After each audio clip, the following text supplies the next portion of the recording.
പൂയ നക്ഷത്രം. പൂയ നക്ഷത്രക്കാരെ സംബന്ധിച്ച് കർക്കിടക രാശിയിലാണ് അവർ നിൽക്കുന്നത്. അപ്പോൾ പൂയ നക്ഷത്രക്കാർക്ക് ഇത്ര നാൾ അഷ്ടമത്തിലായിരുന്ന രാഹു ശനീശ്വരൻ 9-ാം ഭാവത്തിലേക്ക് മാറുന്നു.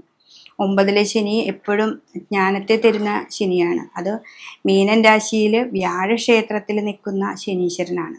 അപ്പം മീനൻ രാശി എന്ന് പറഞ്ഞാൽ തന്നെ ഗുരുവിൻ്റെ രാശിയാണ്, അതായത് വ്യാഴത്തിൻ്റെ രാശി. അപ്പോൾ നമുക്ക് ഗുരുവിൻ്റെ അനുഗ്രഹപ്രകാരം നമുക്ക് കുറേ അധികം ജ്ഞാനം ലഭിക്കാനായിട്ട് സാധിക്കും.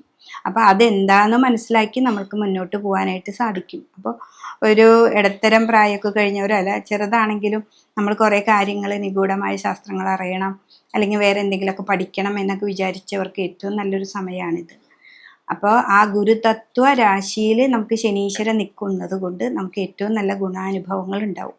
വ്യാഴം 12-ലാണ് മെയ് മാസത്തോടു കൂടി വരുന്നത്. അപ്പോൾ ആ മെയ് മാസവും ഈ 9-ലെ ശനിയും, പിന്നെ രാഹു അഷ്ടമത്തിൽ.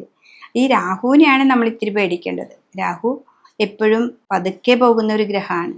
അപ്പം നമ്മുടെ ചില കാര്യങ്ങൾ ഒരു പ്രാവശ്യം പോകേണ്ടടത്ത് 10 പ്രാവശ്യമൊക്കെ നടത്തിക്കും. പക്ഷെ കാര്യം നടത്തി തരും, പക്ഷെ അതൊക്കെ പതുക്കെ ആയിരിക്കും. അതിൽ നമ്മൾ ദേഷ്യം വരികയോ അങ്ങനെയൊന്നും ഇല്ലാതെ മനസ്സൊക്കെ ഒന്ന് നല്ല റിലാക്സ് ചെയ്ത് നമുക്ക് മുന്നോട്ട് പോകാനായിട്ട് സാധിക്കണം. അതിലിപ്പോൾ പൂയ നക്ഷത്രക്കാരായ കുട്ടികളായാലും അമ്മമാരാണെങ്കിലും ഏറ്റവും നമ്മുടെ വീടിൻ്റെ ഏറ്റവും അടുത്തുള്ള ദേവീക്ഷേത്രത്തിൽ പോവാം. ഇത് ചന്ദ്രൻ്റെ രാശിയാണല്ലോ, പൂയ നക്ഷത്രം കർക്കിടക. അപ്പം ഏറ്റവും അടുത്ത് തട്ടകത്തുള്ള ദേവീക്ഷേത്രത്തിൽ പോവാം. പറ്റത്തക്ക വഴിപാടുകൾ നമ്മളൊക്കെ ചെയ്യാം. അതേപോലെ ഈ 9-ാം ഭാവത്തിൽ നിൽക്കുന്ന ശനീശ്വരന് പറ്റത്തക്ക വഴിപാട് ചെയ്യാം. ശിവൻ്റെ അമ്പലത്തിൽ പോവാം. പിൻവിളക്ക്, മുൻവിളക്ക്, ധാര എന്നിവയൊക്കെ കൊടുക്കുക.